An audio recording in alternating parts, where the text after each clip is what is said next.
Hi guys. So as most of you know, I have been doing a challenge for the month of January and I have been eating a whole foods plant-based meal plan.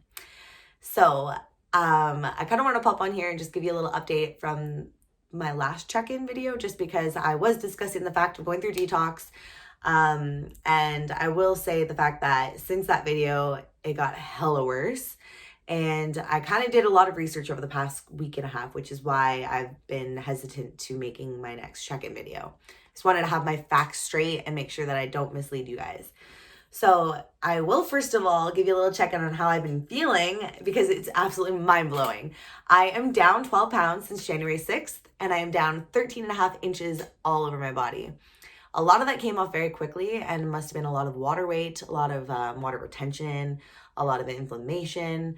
But it's amazing to feel back to myself. My strength has gone up, so plant-based proteins are not going to go making you feel all weak. I'll tell you that for sure. But I will say this, I made a big change in the last week and a half because I noticed those detox symptoms not going away whatsoever. And I reduced my soy intake immensely.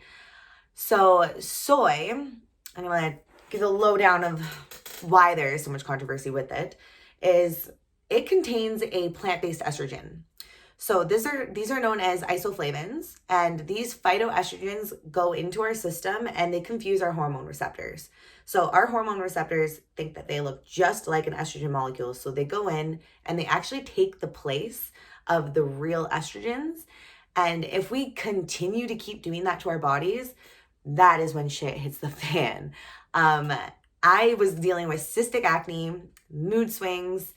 I was beyond irritable and my motivation just went to absolute crap, which is another reason why I also didn't even do my video last week. Like I said, I'm keeping it real with you guys. So since then, I decided to lower the dose of the soy products that I was having just because I am somebody who has dealt with hormone imbalances throughout my life. So I knew the risk, but I just wanted to try for myself because I believe that if you really want to find out the effects of something on yourself, experiment.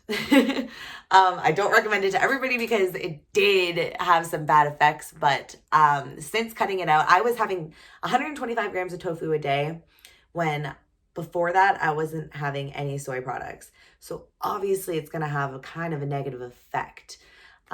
Since reducing it, I am now having 35 grams of edamame and I'm having 80 grams of falafel.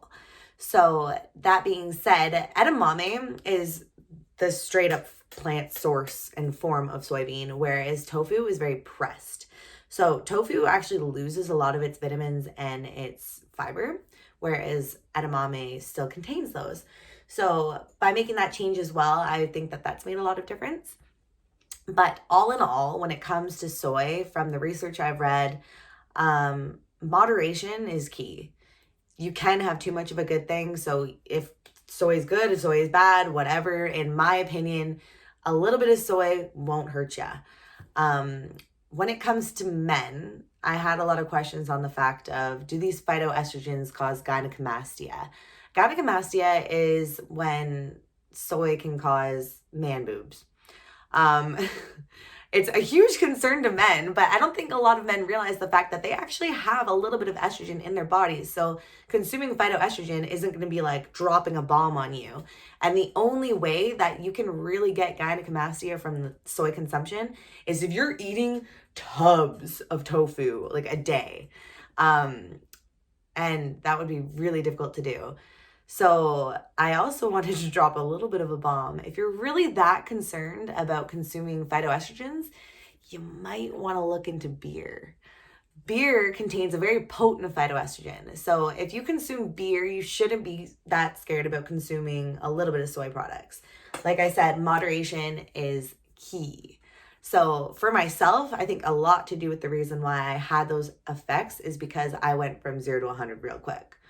So I'm happy to say that my skin, as you can see, is healing. My mood's back up. I literally feel like myself again, and I am beyond excited to finish this challenge with a bang.